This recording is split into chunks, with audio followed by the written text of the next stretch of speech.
హైదరాబాద్లో మొదటిసారిగా live beer bar అందుబాటులోకి వచ్చింది. జూబ్లీ హిల్స్ రోడ్ నెంబర్ 10లో 040 పేరుతో బీర్ లవర్స్ను రమ్మంటూ ఆకట్టుకుంది.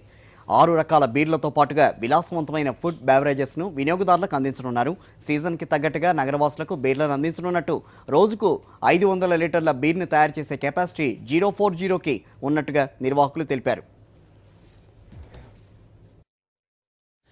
ఈ 040 అనేది మన మైక్రోబ్రూవరీ అనేది యూనిక్ కాన్సెప్ట్, మనకు కొత్తగా వచ్చిన హైదరాబాద్కి వచ్చిన కాన్సెప్ట్ అండి. ఇందులో ఏంటంటే మనకు ఫ్రెష్లీ ఇక్కడ తయారయ్యే బియర్ ఇక్కడే తయారవుతుంది. మనకి మైక్రోబ్రూవరీ ప్లాంట్ ఎక్విప్మెంట్ అనేది ఇక్కడే ఉంది, ప్రెమిసెస్లో ఇక్కడే తయారయ్యి ఫ్రెష్గా మనకి ట్యాప్ నుండి గ్లాస్లోకి వచ్చే బియర్ డైలీ 500 లీటర్స్ కెపాసిటీ ఉన్న ప్లాంట్ అండి మనది. Completely hi-tech state of the art equipment అండి మనది. ఇందులో 6 different varieties of beer offer చేస్తున్నాం మేము ఇక్కడ. అన్ని బియర్స్, ప్రతి ఒక్క బియర్ని మనము వెరీ ఇండియనైజ్ చేసి మన లోకల్ అంటే డిఫరెంట్ యూరోపియన్ స్టైల్స్ ఒరిజినల్గా ఇవి